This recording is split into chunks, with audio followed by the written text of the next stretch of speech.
What's up, everybody, and welcome back to another movie review. I'm Chase Lee, and the movie I want to take a look at right now is Time Adolescence. Now, this one comes from Hulu. It is written and directed by Jason Orley, and this one stars Griffin Gluck as a teenager named Monroe, and he's just going to high school, living his life, hanging out with friends, going after girls, doing his homework. He's just being a teenager, so this is very much a coming-of-age tale.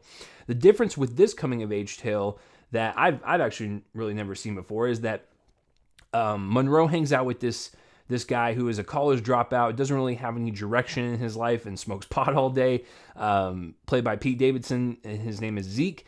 And Zeke is actually the ex-boyfriend of Monroe's sister.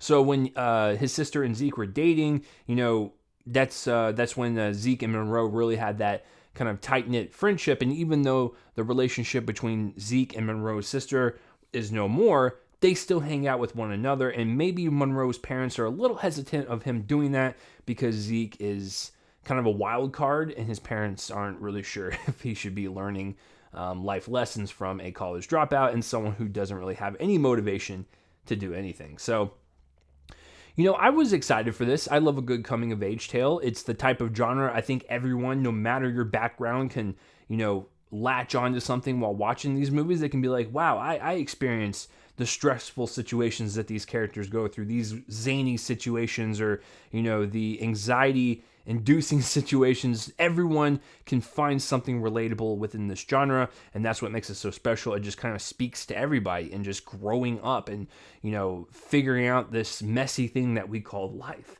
And the other thing I was really looking forward to, particularly with this movie, is Pete Davidson. I'm one of these guys that will give him a chance, and there's just something in me that tells me that he is going to make an impact on the industry. I feel like he's going to be a really good actor. He just needs to prove it to us, do these smaller films, be, a supporting character, show us that you're, good at comedy in this type of medium, show us that you can do these dramatic scenes and you can flip back and forth and really show us your range and just you starting out. And I'm really looking forward to that movie that he's doing with Judd Apatow, The King of Staten Island. It's like loosely based on his life. So I feel like he's doing these stepping stones properly to, just kind of show us what he can do outside of SNL and, of course, the publicity antics of, dating high-profile people. So those were the two things that, that's where my mind was before going into it. Unfortunately, this movie is just fine. I didn't really find anything impactful or anything I took away from it, no lessons or anything. It was just kind of there, and that really disappointed me because I love movies in this genre.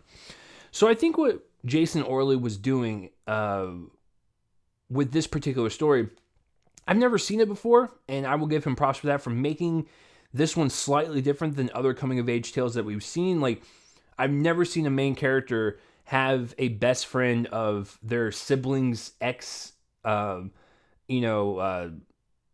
siblings' ex or whatever. I've never seen that before, and it's an interesting dynamic as to why Monroe is so gravitated towards Zeke and why Zeke feels like he should keep Monroe around. It's an interesting dynamic because Monroe doesn't really have a big brother in his life. He doesn't really have anyone that he can go to with particular problems with, like, women or, stuff that he doesn't really want to talk to his sister about or with his parents. He feels like Zeke is this free spirit and someone that doesn't care and someone that he can go to with all these problems without Zeke ever judging him. And that's something really special for someone to find while growing up, because life is scary and situations that you find yourself in as a teenager can be terrifying, and you don't want to go to your parents and expose all your stuff to them because you don't know how they're going to react. And so you want to find someone a little closer to your age.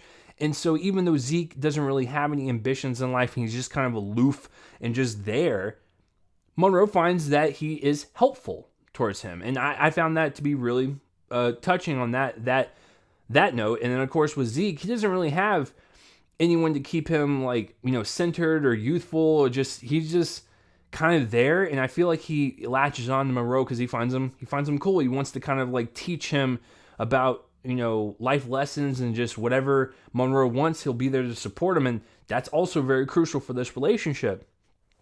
Here's the flip side to all that. I found they didn't really do anything with it. So the whole coming of age aspect, I felt like the building blocks were there and like the foundation was there, but it really never explored anything else with it. So we have a couple scenes where Monroe, is facing some really tough situations and decisions, and I like that because that's how life is sometimes.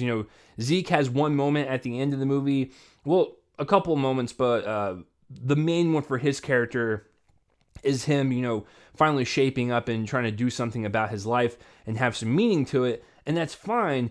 Just once again, it's just that's it. And then the movie ends, and like I didn't really get anything from this. Like I like the friendship that's being built, and I like the relationship that they have with one another.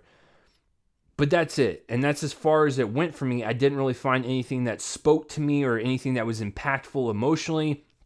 It was just kind of there. And I felt like it could have been more, and it really didn't do any... It was kind of like a disservice to the actors. And I felt like they could have deserved a little bit more deeper material. I'm not saying you have to go like full on dramatic and not have any levity to it, but I don't know. I didn't really find it anything special, to be honest with you.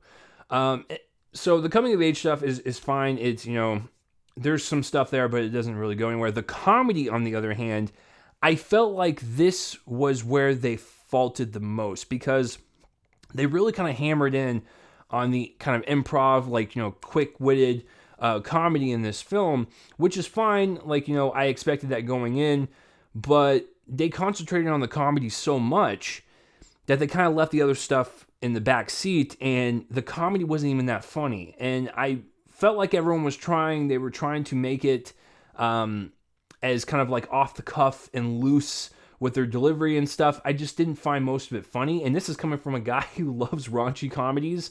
Superbad, one of my favorites out there, and American Pie and all that stuff. Even stuff like Booksmart from last year. That was a raunchy comedy. And it was literally just two girls just navigating their way through a night of parties and stuff. And I found a lot of kind of, meaning and like deeper stuff to kind of mine from. But just this, I just felt like they concentrated on the comedy way too much to where everything else was kind of forgotten. And that is where we're left with. And so I found it just be kind of average. Let's start. Okay, so enough with the kind of like story and the directing style of this. The performances are actually good. I actually liked Griffin Gluck as Monroe. I liked his older sister. I actually liked Pete Davidson. They were all promising performances. It's literally just the material that they were given. I felt like they could have done more with it, and they were trying their best. They were trying to, make the comedy as potent as possible. I felt like everyone there, including cast, crew, everyone gave it their all 100%. It still didn't work, but the performances are actually quite good, and it showed me this.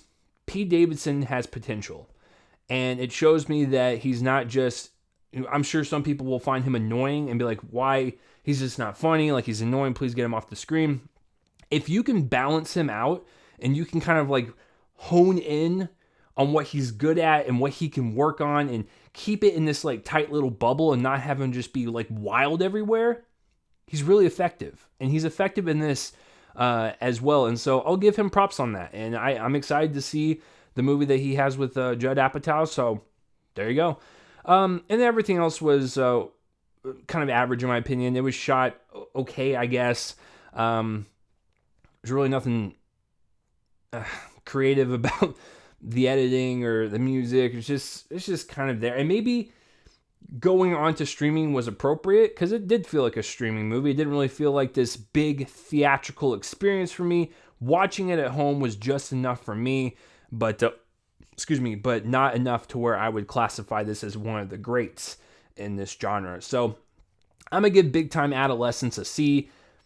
Really nothing more, nothing less. But you know what? When we're stuck all at home like this, we need to find stuff to watch. And I'm glad I checked this one out. And if you love coming of age films, or if this one sounds right up your alley, it is on Hulu. Give it a shot if you must. So that will do it for this review, guys. I'm Chase Lee. Please like this video, subscribe to my YouTube channel, follow my podcast feed at Real Me and Cole the Movie Podcast on Anchor.fm. I'm also on like Apple, Spotify, and all that stuff, so you can get up to dates on whenever I drop anything movie review related, list wise, content, just whatever. Please continue to support if you would like to support. But that will do it for this review, guys. I'm Chase Lee, and tune in next time for whatever I review next. I will see you guys later.